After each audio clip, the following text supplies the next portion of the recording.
Vasco da Gama 1498 20 मई को हिंदुस्तान आया। 500 साल पहले इतिहास की किताब में हमें ऐसा पढ़ाया जाता है। वास्को डिगामा ने हिंदुस्तान की खोज करी। सबसे बड़ा झूठ। क्या उसके बाप दादा से पहले से हिंदुस्तान नहीं था? क्या उससे पहले हिंदुस्तान का निर्माण नहीं हुआ था? असल बात तो यह है, वास्को डिगामा भारत को लूटने आया था। जब मैंने यूरोप का इतिहास पढ़ा और वास्को डिगामा के बारे में और जानने की कोशिश करी, तो हैरत अंगेज चीज पता चली। उस टाइम का पोर्चुगल का डॉन था, माफिया था। ऐसे ही बहुत सारे डॉन और माफिया किंग होते थे 15वीं शताब्दी में यूरोप में। 1490 के आसपास से वास्को डिगामा वहां चोरी चकारी का काम, लुटेरे का काम इत्यादि किया करता था। अगर वास्को डिगामा का सच्चा इतिहास ढूंढिए तो वो एक चोर और लुटेरा मिलेगा, लेकिन हिंदुस्तान में उसे हीरो और खोजकर्ता के रूप में पेश करा गया। कोलंबस भी वास्को डिगामा की तरह चोर लुटेरा था। जरा इतिहास को ढंग से पढ़ो। तो क्यों भारत के बच्चों को भारत के स्कूल में गलत इतिहास पढ़ाया जा रहा है? कोलंबस गया था अमेरिका को लूटने के लिए और वास्को डिगामा आया था भारत को लूटने के लिए। ये है सच्चा इतिहास। यूरोप के दो ही देश ताकतवर थे उस टाइम, एक था स्पेन और दूसरा था पोर्चुगल। लेकिन दुर्भाग्यवश हमारे हिंदुस्तान और भारत के स्कूलों में पूरा इतिहास ही गलत पढ़ा दिया।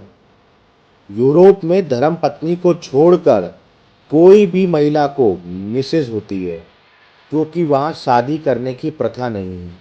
70% लोग बिना शादी के साथ रहते हैं। वहाँ परिवार संस्था नहीं है, इसलिए सब अंकल आंटी हैं। लेकिन भारत में कुछ बच्चे अपने स्कूलों में टीचर को मिस और कई सारे पति, बल्कि ज़्यादातर पति अपनी बीवियों को मिसेस कह के पुकारते हैं। जरा अंग्रेजी में ही मिसेस का रिसर्च कर लो और सही मतलब ढूंढ लो तो शर्म आ जाएगी।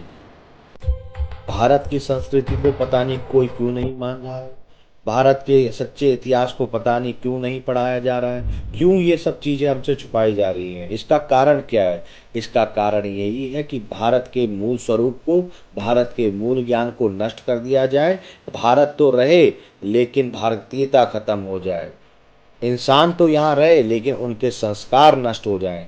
ये सब सोची समझी साजिश कई सालों से भारत में चलती हुई आ रही है, और हमारे यहाँ का सच्चा और सीधा मनुष्य कुछ नहीं समझ पा रहा है और अंधकार में डूबता चला जा रहा है। अरे भारत तो वो देश है जो जहाँ पर बीमारियों को गाना गा के भी ठीक करा जाता था, और अब तो ये बात प्रूव भी हो गई है। म्यूजिक थेरेपी सिर्फ भारत में थी। यहाँ का संगीत भी एक विद्या थी और है। तो भारत को समझो, भारत की संस्कृति को समझो, भारत के मूल स्वरूप को समझो और भारत के सच्चे इतिहास को भी समझो। यही तुम्हारी ताकत है। अगर संस्कृति नहीं रही तो तुम भी नहीं रहोगे। अंत में फिर एक ही बात कहना चाहूँगा, धर्म है तो ज्ञान है, ज्ञान है तो संस्कार है, संस्कार है तो आदमी एक अच्छा इंसान है। और अगर भारत में सब अच्छे इंसान हो गए तो भारत दोबारा विश्व गुरु बन जाएगा। जय हिंद, जय भारत।